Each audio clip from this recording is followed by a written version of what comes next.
7 here, a tragic discovery in the city of Vallejo. Police confirming the body of a missing woman has been found hidden inside the wall of a home. And tonight, a suspect has been taken into custody. Her disappearance triggered an ebony alert issued by CHP, and now her loved ones are grappling with the devastating news. Betty Yu has the story. What did she do to you for you to kill her and then put her in a wall? When he said, "We found your daughter," I just collapsed. I was like, I can't believe this. And I was praying. I said, God, please don't let it be her. Please don't let it be her. And he did not answer my prayer. It was the news no one in 28-year-old Renia Lewis's family wanted to hear. Police found her body behind a wall inside this home on 14th Street in Vallejo. Her mother last texted her on Friday and thought it was unusual not to get a response. When they found her body behind the wall. They nailed her body behind the wall. Vallejo police announced late Tuesday that they had arrested Douglas Shaw. It's still unclear what his relationship is to Renia or to the home. The person that they have in custody is being cooperative. Stated that he did indeed kill Renia. He threw her phone on top of the school. That's the most information that I have. Police now have Renia's phone, which her family says last pinged at this address. Her mother used the Life 360 app to track her final location, and her cousin LaToya helped lead the family's search in the area.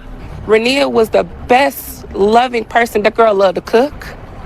She loved her family. She loved her family. Since they began sharing flyers with her mother's number, the family has received numerous prank calls, people pretending to be Renia, luring her mother to false addresses and demanding money. I am devastated. That's my youngest daughter. Her birthday is on Monday. She would have been 29. Renia's family and friends say they don't know anything about that house where she was found or the people who may live there. They did say it wasn't unusual for her to be in Vallejo, but they are not familiar with that address. In Vallejo, Betty Yu. Shalom, shalom. Israel's, first and foremost, I want to give all honor, glory, and praise unto Yahawah, YAHAWASHI, Ba'Shem, double honors to the elders and apostles, great millstone. Shalom to my Akim Wakwatim, who are diligently waiting to be delivered from this foreign captivity, as well as a speckled bird that may look like the other nations, but are actually Yasharallah. This is Brother Kawakab coming at you with another lesson, and this is a crazy story to hear. I kind of want to... Behind the wall. They nailed her body behind the wall. They literally nailed this woman's body to a fucking wall. That is some, like, extra and hateful shit. Like, that's literally the definition of being extra.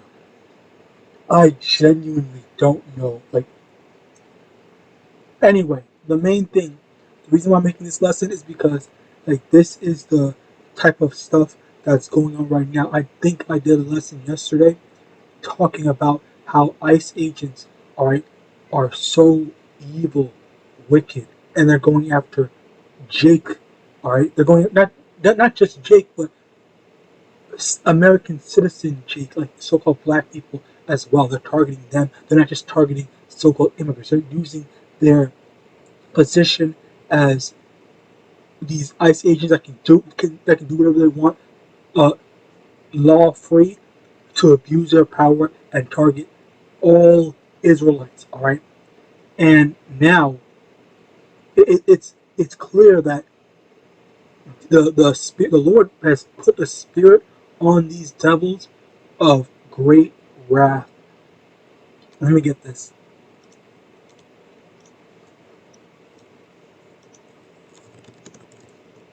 Revelation chapter 12, verse 12. Therefore rejoice, ye heavens, and ye that dwell in them. Woe to the inhabitants of the earth and of the sea, for the devil is come down unto you, having great wrath, because he knoweth that he hath but a short time. This devil is coming on to the Israelites, or Jake more specifically, with great wrath. He just does not care. All right, like they didn't say if she knew the guy. They didn't say or give any details of that type of stuff. But um, the main thing is just that the fact. As a matter of fact, I don't even think that they even showed the dude. Yeah, they didn't even show the dude. But anyway, the thing with stuff like this is that we're just slowly getting into that whole race war thing. Which, let's get this. Matthew chapter 24, verse 7, for nation shall rise against nation, and kingdom against kingdom, and there shall be famines and pestilence and earthquakes in diverse places. But this is the thing where this is one of the things where they are going to their goal is to destroy us, us as a people. Alright? Esau has had his perpetual hatred towards us, and now it's like, oh, Charlie Kirk was killed by an Edomite. Man, let's take this opportunity to go kill Jake.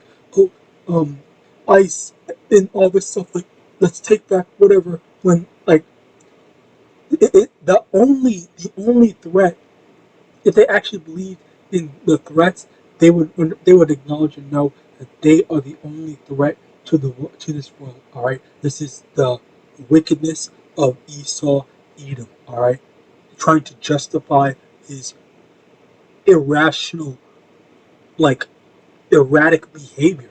It's genuinely disgusting. All right, for you to just like I understand wanting someone dead, but to nail someone on a wall like that, like this is that type of stuff that's just like what the fuck goes through someone's mind to do something like that. Anyway, continuing on. Proverbs 12, verse 21, there shall no evil happen to the just, but the wicked shall be filled with mischief. And that's the thing where, oh, it's lucky. That's the thing where, for us, the hopeful elect, I'll say the hopeful elect, because I pray I'm a part of the actual elect, but for the hopeful elect, we're doing our best to stay righteous and stay on the Lord's good side, stay on the Lord's good side, but it's just like, what the fuck is going on sometimes? Like, Slocky, and that's not the thing.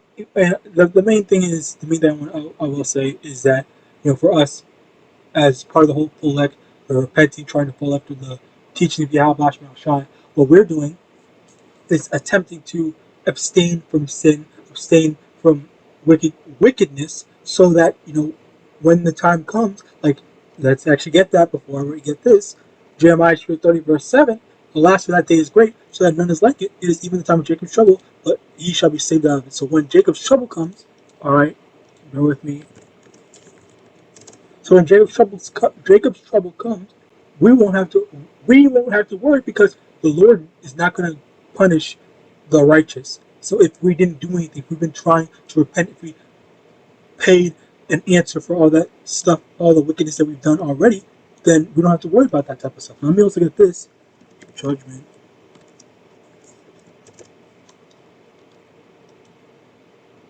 First Peter chapter 4, verse 17, for the time has come that judgment must begin at the house of Yahawah. And if it first begin at us, what shall the end be of them that obey not the gospel of Yahawah? So basically, we are going to, and you have to understand that the house of Yahawah is specifically the elect, and when judgment comes, all right, like Jacob's trouble more specifically, and others, the Lord is. I'm trying to remember this one precept. It says, if you know it, put it in the comment section, Bob Kushaw. Basically, it's something where the Lord is going to allow iniquity to grow, and then dump it on them, and then dump it on the wicked to overtake them. I think it's in Psalms or the Apocrypha. I could be wrong on the placement, but I remember. Let me just try. I'm gonna try one Google search, and then I'm gonna the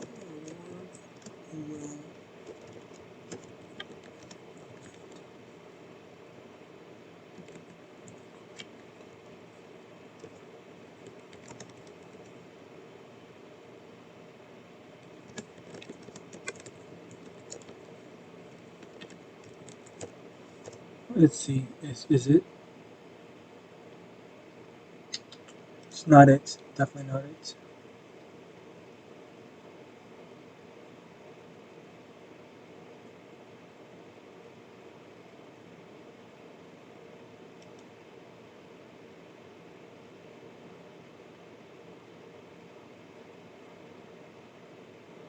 I, I'm I'm I'm dead ass.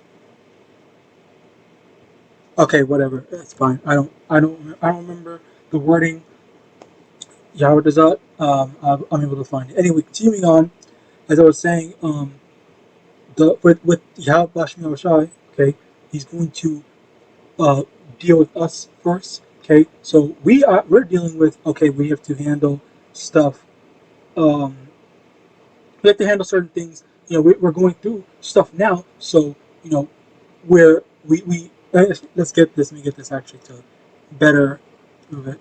So for Slakia about that searching for that one precept kind of messed me up. But First Peter chapter 3 verse 14. But and if ye suffer for righteousness' sake, happy are ye, and be not afraid of their terror, neither be troubled. Basically, we are suffering for righteousness' sake, or for the right reasons. We're struggling, we're suffering, and the struggles that we're going through, they are lighter, I'll say, compared to what the Lord has for these people that are the thing. Because you have to understand that it's not necessarily a matter of the punishment for the crime, but it's more so um, the weight of your iniquity is going to basically equate to the judgment that the Lord's going to put on you, basically, in that way. So it's not. I don't think that's the best term. And I'm trying to remember where the precept is, but I can't. But that's basically where if like, say for example, if person A only stole something, then they have to answer for just stealing something. But if person B stole something, killed, raped, robbed, murdered, did all these terrible things and stuff like that, then they have a lot more to answer for. So that's the thing. The Lord's not going to say, okay, well, person A, you stole something, I'm going to give you 1,000,000 years of suffering, and then person B, you can just get a slap on the wrist. That's not how the Lord works. That's unrighteous. Okay, the Lord's going to, obviously judge the person that did more wicked more. All right. So, but again, I wish I had the precept to that. I look for it and find it. But Isaiah 65 verse 13. Therefore thus saith the Lord Yahweh, behold, my servant shall eat, but ye shall be hungry. Behold, my servant shall drink, but ye shall be thirsty. Behold, my servant shall rejoice, but ye shall be ashamed. All right? And that's another thing where, that's another thing where we are, as the servants, as the followers of Yahawadah, we don't need to worry about this whole Jacob trouble and all this stuff, because we are going to be delivered. We're going to be protected. We're going to be helped all throughout these types of problems and issues. Okay, so if you are sincerely trying to, I'll say, at least attempting to be perfect, because obviously we can't be perfect now. Right, the Lord will give us perfect bodies, but and perfect minds. But as of right now, we're attempting to strive for perfection. Okay, which actually it is possible for us to be perfect now. All right. So yes, we strive, as we're striving for perfection. All right. That's where we are mitigating the judgment that's coming our way. Because yes, we have sinned. Okay, probably either before you come into this truth, maybe during your walk in this truth. Okay, but that's the thing where we're trying to mitigate it by limiting or completely nullifying all the wickedness that we do. All right. As a result of that, you have you if when you're doing right, you're going to avoid judgment like this woman. All right, where stuff like this happens. You don't want this. You do not want this type of stuff to happen. All right. Well, but also at the same time, let me get this. Matthew, no. Matthew chapter 10 verse 28, and fear not them which kill the body, but are not able to kill the soul, but rather fear him which is able to destroy both soul and body in hell. So that's the thing where we need to focus on YAHAWAH and His. Okay, we need to focus on, okay, do we want to do what's right? Do we want to, are we willing to die for YAHAWAH and His and trust that, because that's the thing where you don't want, people, so like our people, are picking and choosing who they want to make it their enemy.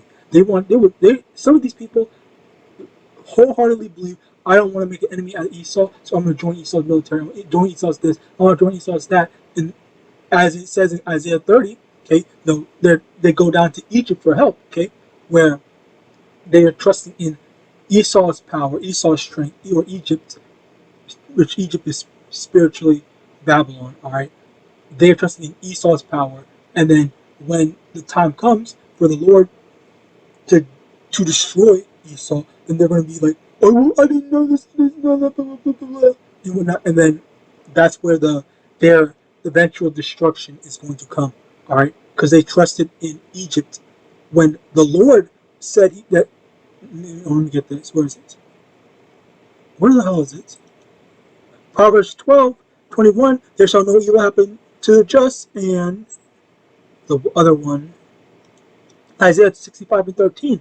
Okay, where in that day, when there's trouble, my servant shall eat, but ye shall be hungry. My servant shall drink, but ye shall be thirsty. My servant shall rejoice, but ye shall be ashamed. Another precept to support that, to further support that, I'm trying to organize this at the same time.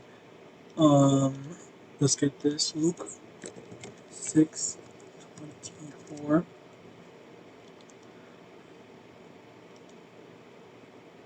Luke 6:21. Blessed are ye that hunger now, for ye shall be filled. Blessed are ye that weep now, for ye shall laugh. Blessed are ye when men shall hate you, and when they shall separate you from their company, and shall reproach you, and cast out your name as evil. For the Son of Man's sake, rejoice ye in that day, and leap for joy. For behold, your reward is great in heaven. For in the like manner that their fathers did to the prophets. And basically, that's it. Where we are suffering, we are struggling. All the stuff that we're going through now, it's temporary, because soon everything's going to flip flop, where we're going to have so much blessings, way more than we could ever ask for. All right, and we're not going. Our suffering is going to come to an end. Whereas their blessings, people that choose this world, that choose to live in this life, it's temporary. All right, now. Matthew 3 verse 2, saying, repent ye, for the kingdom is at hand. And that's basically the main thing, where we need to repent now. It is, as soon as you hear this, you need to repent. You do not want this type of stuff to happen to you. Okay, you don't know that, and that's a scary thing.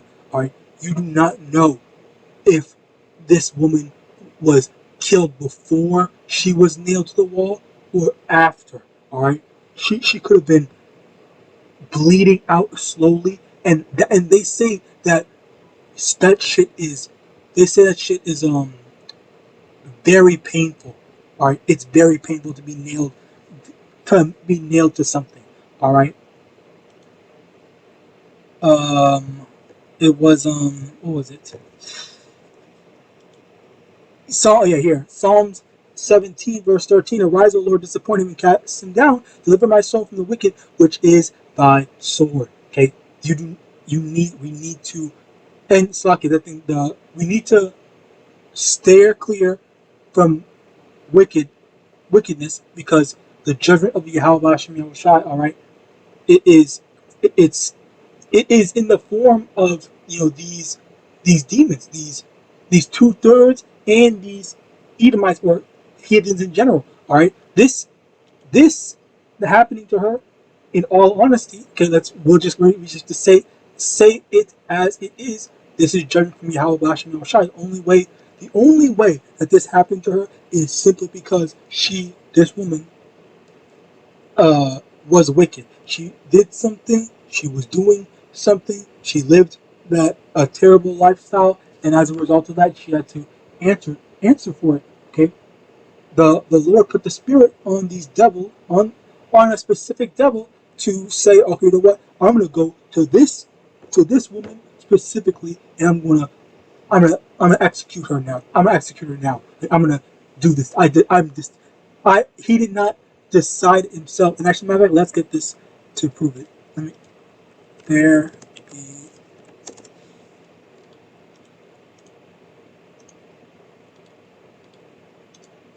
Sirach 39:28. There be spirits that create for vengeance, which in their fury lay on sore strokes. In the time of destruction, they pour out their force and appease the wrath of him that made them. Alright? That's basically the thing where the Lord has put the spirit on certain people. And there's a list, actually, I have to get it. Verse 28, fire and hail, and famine and death, all these were created for vengeance, teeth of wild beasts, and scorpions and serpents, and the sword punishing the wicked to destruction. Sword basically, is, generally people, alright? Because it's like, a sword is an instrument of destruction, so that's basically, like, they are the sword, quote unquote, is what is used to, kill said person, and that's basically what happened. That's basically what happened with this woman. So yeah, this is what's going on right now, and you do not want to be on the Lord's hit list. So that's why it's important to repent and to abstain from wickedness. All right. So with that, I pray this lesson was edifying. I'm going to give all honor, glory, and praises unto Yahawah, Ba'ashem, YAHAWASHI, Ba'ashem, RICANS. Double honors to the elders and apostles, the great millstone, above all, and Shalom.